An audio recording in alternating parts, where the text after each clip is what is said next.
Hi, Isa. Hi, Barbara. Thank you for talking with me today. How are you? I'm good. How are you doing? I'm good, thank you. It's too bad that we're not in person, but this can be a substitution. Yes.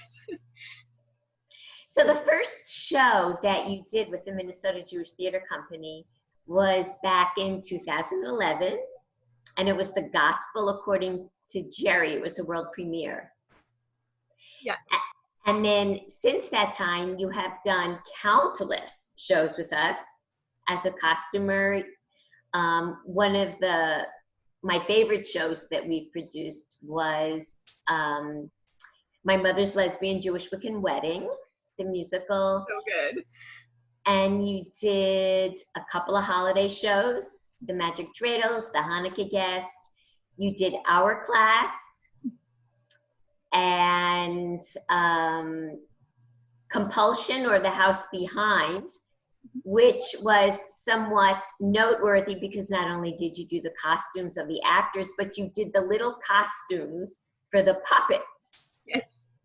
And those matched the actors. And then you did Handle with Care. And somewhere along the line, we lost you to the Children's Museum, where you did props for them. And then I got the idea, well, why not have her do props for us? And so you recently did the props on Oh My God, and then the amazing cocktail drinks in Significant Other. Thank you. What in your childhood fostered such creativity? So I have a story for this that I like to tell because I think it's a really telling thing about how children can grow up and feel free to be creative. And so it's a two-part story. And the first part of the story is from my mom's perspective. And so I'm not exactly sure when this happened. I was in first or second grade, so I'm 6-7 years old. And we had to do a report on an animal. We could pick any animal we wanted, and we were going to do a big months-long project on this animal that culminated in a presentation about the animal in a costume of that animal for a parents' night. So it was this huge, big, like probably the first big project that we ever did. And my parents read through the instructions and said, okay, this is what you're supposed to do. Here you go, go do it. And so I picked a Bengal tiger. This was going to be my thing. And I spent an entire, what kind of a Bengal tiger. Okay. So, and so I had all of this research and I knew all of these things about tigers. The only thing that really stuck with me is that the patterns on their foreheads are like a thumbprint. They're unique. And I did all of this stuff and I built myself this big, beautiful Bengal tiger mask that I was going to wear for this presentation out of a grocery bag. I took a grocery bag and I covered it in paper and in paint and in all sorts of things, and I made myself this Bengal tiger mask.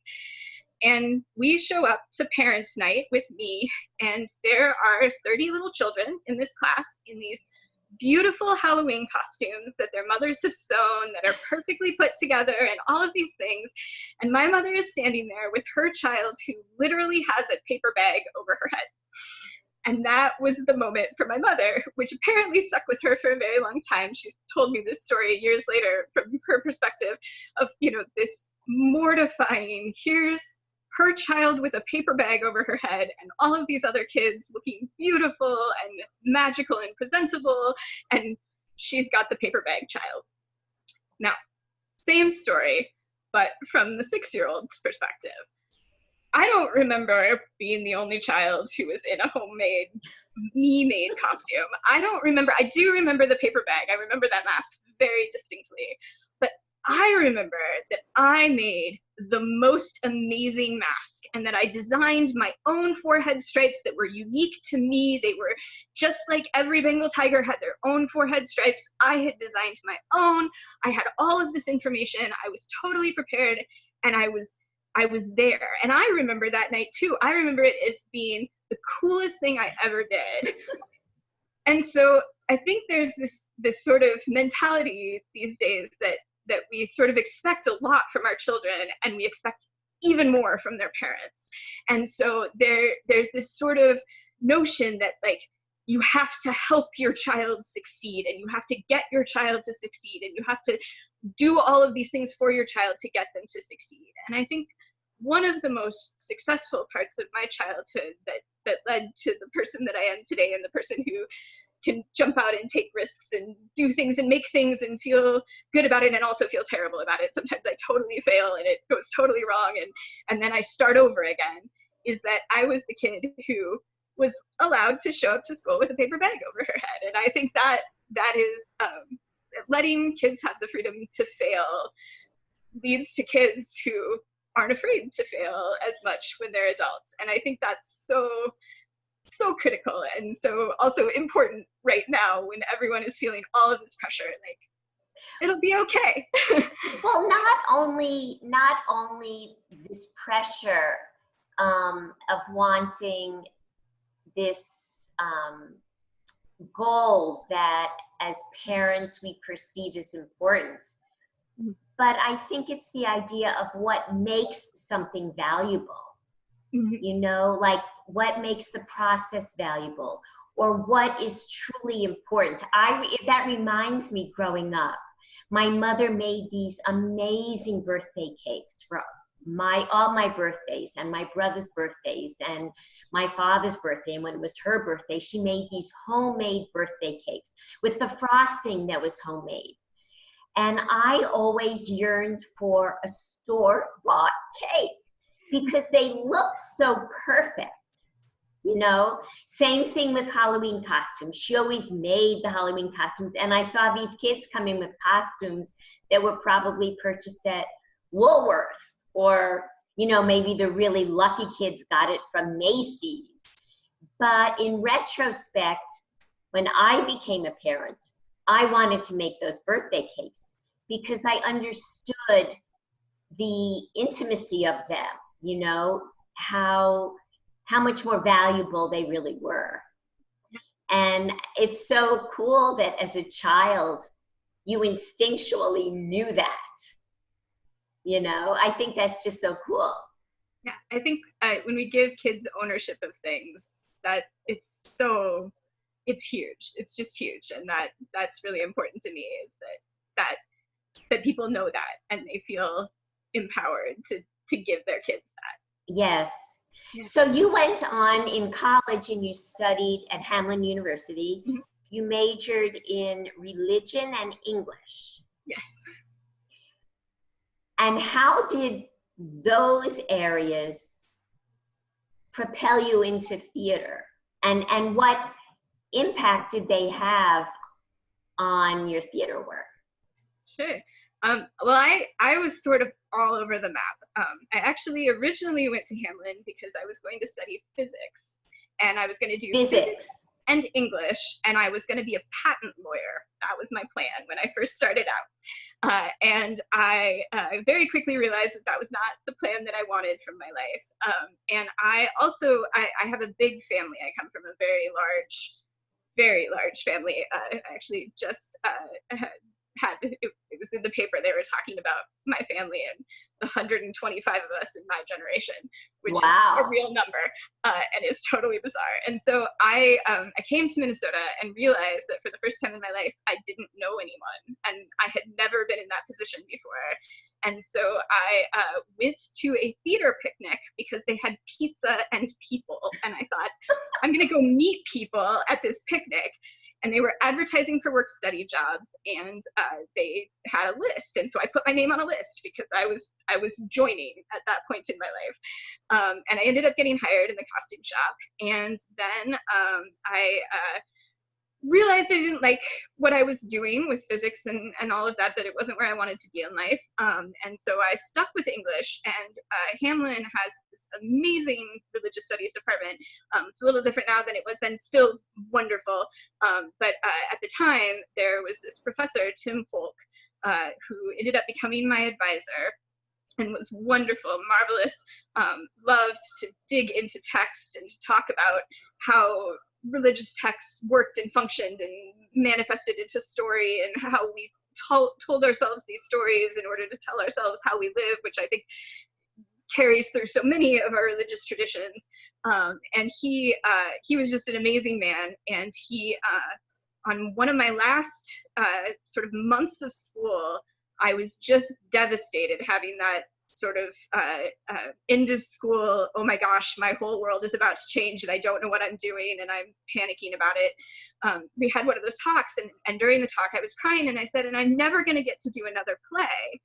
And he looked at me and he said, well, if that's what's making you sad, dummy, go do theater. And I thought, oh, right, that's totally an option. And so I went and I did theater, and I'm glad that I, one, that I had that person in my world, and two, that I came out of this very, both in terms of my English degree and in terms of my religion degree, everything was very text-based. It was all about, what's the story? Let's dig into this. Let's really get involved in what is happening here. And even though I went into design, that's still my first love. I love getting a script. I love getting a new script that nobody's ever played with before, and playing with it and seeing what the possibilities are and what I can tease out, and what sorts of things can make appearances in the costumes and in the props and in the pieces that maybe tell more of the story, or tell a part of the story that doesn't work in the words but is under the words, and those kinds of pieces. And so it seems like text is so important to you. Oh, important. I love words. I mean, that's one of my favorite parts. Well, have you ever delved into dramaturgy or I dabbled. Playwriting? Yeah, so I've dabbled a little bit with dramaturgy, and I definitely do a lot of research when I do a show. I love doing the background reading and doing the additional research and doing everything I can. I'm actually right now I'm vaguely working on some stuff that deals with pirates and things like that, and I have been like reading nautical books and getting into it. I learned that flotsam and jetsam are actually legal terms recently, which was super fascinating. But I like that piece. I like digging in. In grad school, we did a workshop on Juno and the Paycock, which is a play about Ireland sort of right after the First World War and all sorts of things that are happening, and I like did a deep dive into that history, and it was fascinating. And so that very much I love that side of things. Playwriting, I think I get myself nervous about where to go. I like playing with the characters. I think I'd love to collaborate with somebody someday. Like, I'll build a bunch of people and you make them do things in a world. You know, I think that would be fun. But yes. Well, going back briefly to graduate school, you went to University of Georgia, mm-hmm. and you received an MFA in costume design. Did you go straight from Hamlin, or did you have some time in between? No, so I took a year and a half. It ended up being this sort of quirky experience. I had a friend who was a Snoopy at Camp Snoopy at the Mall of America. And she told me right around graduation, because she knew I could sew, she said, they're looking for someone in their costume shop. Would you want to apply? I'll recommend you. And I said, oh my gosh, yes, because I needed a job and was looking at figuring out what my new plan was going to be. And so I went to interview for this job, and I don't know what possessed me. It was probably, under any other circumstance, the dumbest thing I could have done. But I said, walking into that job, you know, my plan is to go to grad school, so I'm really just planning for this to be like a stopgap for like a year, and then I'm gone. Which you would never say in a job interview if you weren't, 22 and clueless. But I said it, and it ended up being the best possible thing that I could have said, because they actually knew that things were going to be changing, and they knew that they were actually not going to have my position for very long, but they needed someone to fill it in the interim. And so I ended up getting the job specifically because I wanted to go to grad school. And then they were just the loveliest, and they set me up. I got to design shows for the park, and I got to do all sorts of design work around the mall where I did display cases and things like that, and basically just did a lot of resume building for my graduate applications. And actually my VP at the mall wrote me one of my letters of recommendation, and they were just lovely. But it was this perfect place, perfect time, this group of people who just helped me get to grad school. And so I was at Camp Snoopy for this very brief little interim in between, but they really had my back, and I really appreciate that still to this day. How did you, or when did you cultivate your actual hands-on building skills for sewing and prop making?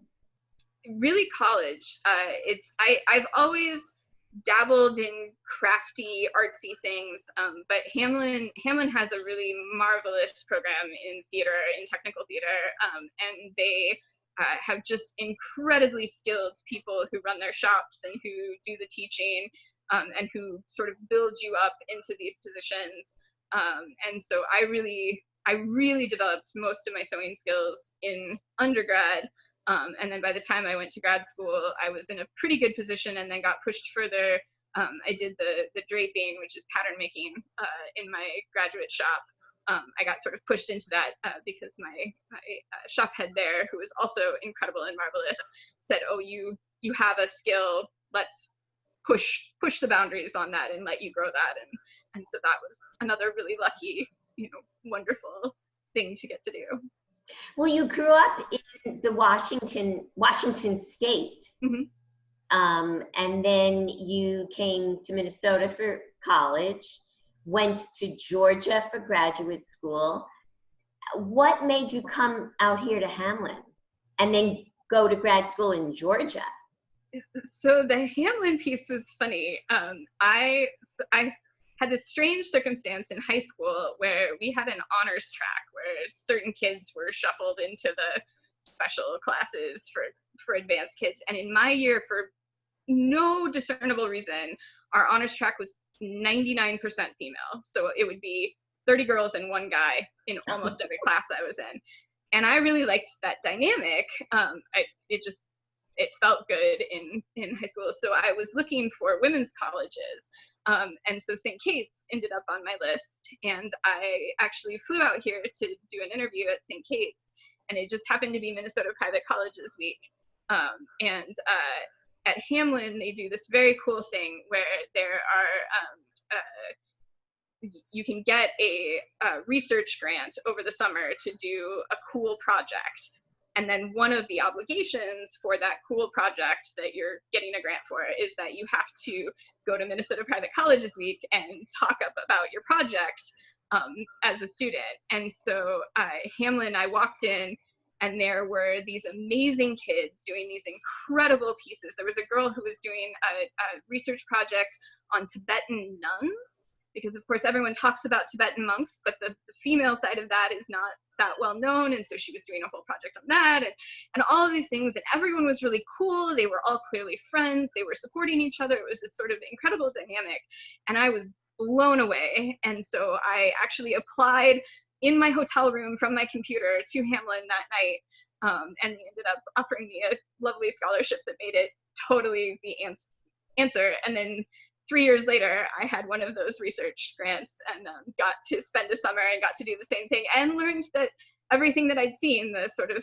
supportive nature of that group and everything, was very much the actual reality of that program. I'm a big fan of Hamlin. So That's so great. It was just a great experience. And so it was sort of this weird, everyone back home, everyone was like, really, Minnesota? And I was like, this school is really cool. I want to be here. And it really did pay off for me. So. Oh, that's great. Yeah. And then your move to Georgia. Yes. Yeah.